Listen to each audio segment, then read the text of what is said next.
Hello, it's INVADE and we are back with another video. What are we doing today? So I came across this clip on Twitter, which it's a TikTok clip, which shows a very worrying sight for a lot of Cape Townians. Okay. Let's just check out this clip first, Okay. and then you tell me what you think about it. Realistic day in my life as a digital nomad working in Cape Town. A day in the life of a digital nomad in Cape Town. Me and my best friend moved to South Africa to spend our first day together living and working in Cape Town. Welcome to a day in the life of a digital nomad / entrepreneur / freelancer in Cape Town. Day in the life of a digital nomad in Cape Town. I'm working remote from Cape Town, South Africa, and this place is so cute.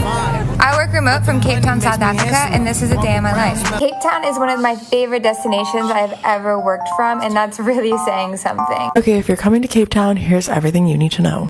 If you're American, you can come to South Africa without a visa and stay for 3 months, which is amazing because a lot of the other surrounding African countries require a visa and it's like $50 to $100.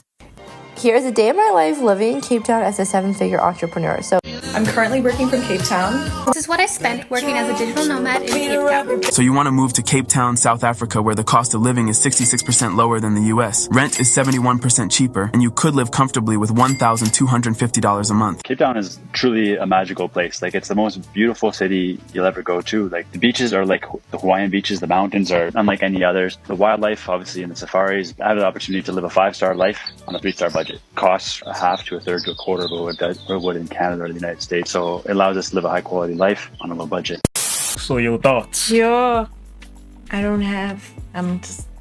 hurt. So for context, a digital nomad is somebody who can work from anywhere, literally stay anywhere. Basically. Be anywhere, but still can have money. So a lot of digital nomads are flocking to Cape Town.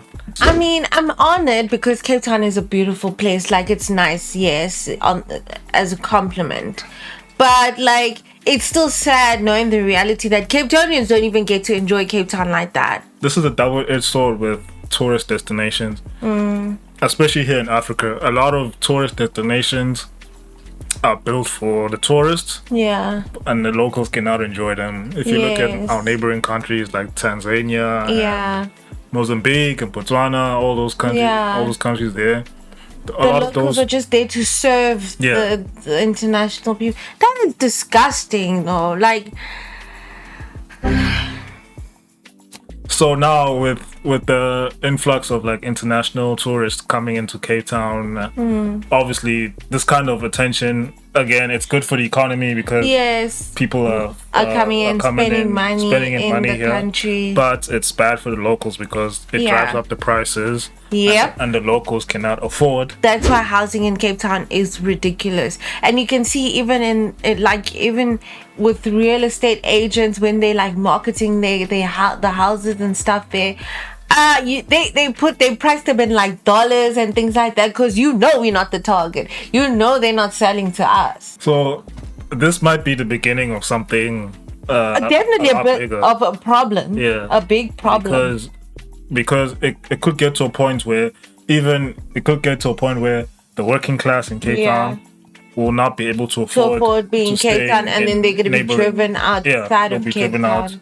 And then only tourists will live there. And at some point, they're going to want to beautify Cape Town for the tourists. You know what I'm saying? Like, where they want to drive out the people from areas that make Cape Town not look great. So it's like they're just going to put people in a corner. Like right now in Cape Town, the middle class is suffering and slowly being wiped away. Like, it's not even funny. Where now it's either you rich or you like extremely poor in Cape Town. And I guess they want to keep the extremely poor people because that's like the labor force. That's the people that's going to come and clean the houses and maintain all those luxury homes that they're building for internationals. So we generally like to talk about like African migrants, African immigrants, yes. But we don't discuss much about European immigrants and immigrants that come from international countries overseas. I think we're numbed to it because nobody really confronts people with money. like in in most situations. And like our immediate problem we see is where people have to, we're fighting over the little that we have, the little scraps that the rich sort of, throw at us. So again, like we don't talk much about European immigrants because most of the time we assume that they come in here legally and they do things here legally. But it turns out that that's becoming... They're the most legal one. That's becoming less and less of a case. Yep.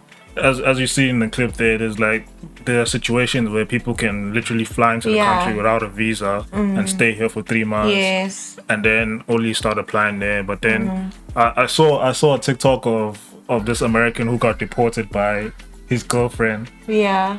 The girlfriend was keeping him in the country and then they fought and they fought and they had an argument and then she deported him because he was staying in here illegally because he overstayed his visa. His visa. So I've been told I gotta leave South Africa.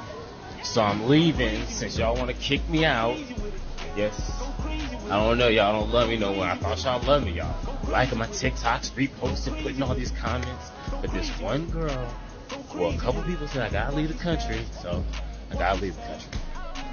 So there's probably quite a lot of situations like that where there's people overstaying their visas and they're staying here illegally. Yeah. It's so nice up in Cape Town and compared to the US and other European countries, it's much cheaper there and that's why they flock in there. So again, Abogated, they need to be about do something. Like, why are you only going to be fighting the Zim and the Nigerians? This is another problem that we have. Well, I'm guessing it's not fair. Like, it's not fair. I'm guessing that's the easier one to tackle first. That's the easier one because it's literally like just increase security in the border and deport the people that are just here crossing illegally. That's the easy one to tackle. Like with international immigrants, we need to strengthen customs and all of that. And the audacity, that lady even saying that they don't need a visa to come here. Every other surrounding African country needs a visa, but it's a good time if you want to come to Cape Town. You don't even need a visa. You can literally stay here for 3 months, and then they actually stay for more.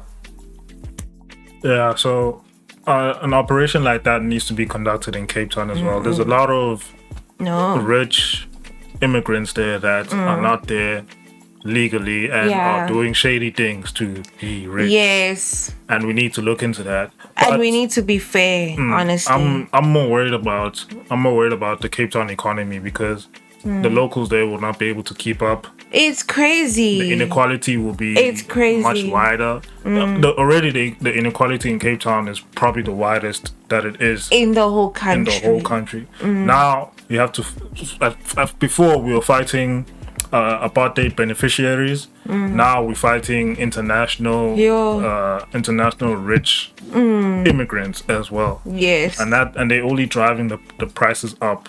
So again, it's crazy. Like the houses in Cape Town, you'll pay for a little matchbox house like R1 million for an RDP like house. R1 million.